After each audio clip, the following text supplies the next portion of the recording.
What up, guys? Before I get started, I want to give some quick shout outs. I want to give my first shout outs to G Harper 85 and Gamut Duelist. In my last video, I mentioned that it was a death to my family. They gave me the condolences, and it really did cheer me up. So I like to say thank you for that. And a quick shout out to Whirlwind Knight. He answered my question on if you can do anything to a superhero, what would it be? And then one of his comments where he would play Superman as a card and just watch his opponent face as he just auto win. Because me, I hate Superman. I'm sorry, don't ask me why. I just hate Superman. I'm sorry.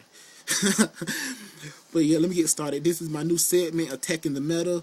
Some cool Tekken cards that you should try in your deck to help you go against basically the meta right now. We're going to start with Crystal Seer. Crystal Seer is the monster card equivalent to Duality. You pick up 2 cards from your deck, add 1 to your hand, put the other on the bottom of your deck. And if the first card was crappy, then you would get the other card, and now you don't have to. It don't have to even be in your mind that you will draw that card after the deck is shuffled, because no shuffle occurs. And then you can special summon on that same turn. So another plus that Duality don't have. Also, yeah, pretty much like if your deck is lacking consistency and you can't drop a couple $100 on some dualities, this would be a good card to try to take in. Okay, next tech we have Mirror of the Ice Barrier. Okay, now Mirror of the Ice Barrier is so great because it basically gives you automatic plus when your opponent tries to remove a card from your side of the field. And I said your card of field because if they remove a card from your hand, you get to remove 2 cards from their hand. They remove a card from your side of the field, you get to remove 2 cards from their side of the field. And if they remove a card from your graveyard, you get to remove 2 cards from their side of their graveyard. My bad. But just thinking about the field, when you know you're going to hit a Bombless, you know you're going to hit a Deep Prison, well, now that 1-for-1 for them will automatically turn into a +1 for you, because you're removing, with this 1 card, you're removing 2 more of their cards. And it can be monsters, magic trap, it doesn't matter. So this is an automatic plus when a card get removed and you know you're going to hit a Bombless or a Deep Prison. So it's just pretty good for any deck right now. Next tech is Heat Wave, and I can go on and on about this card just because it's amazing. Like, it's the monster card equivalent to Cold Wave. Pretty soon, we can bet money on this. Pretty soon, everybody's going to be talking about how good this card is. Basically, you activate on your beginning of your main phase 1, just like Cold Wave, and until your next draw phase, neither player can special summon a monster. Okay, you might think, well, I can't summon a monster, so I can't really do anything. But that's the thing about Cold Wave. Heat Wave. With Cold Wave, the idea is to just go off with your monsters and gain advantage. With Heat Wave, the idea is to maintain advantage.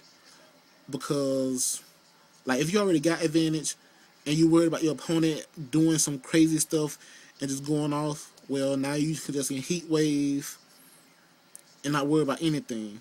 And you'll just destroy their monsters, and now the next turn, the only thing they can do is sit.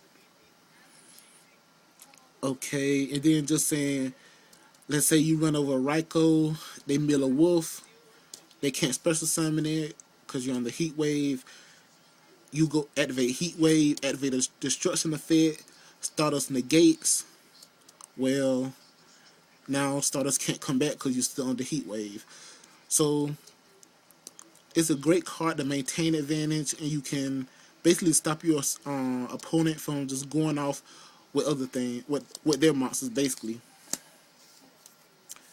And for our trap text, we have Chaos Trap Hole, another equivalent to Solemn Warning. You pay 2,000 your life points to negate the summon of a light or dark monster and remove it from play. So yes, it's not as broad as Solemn Warning, but just the same, there are too many pesky light and dark monsters that you know you're gonna run into, it's just a cooler card to try to take into if you don't have a warning.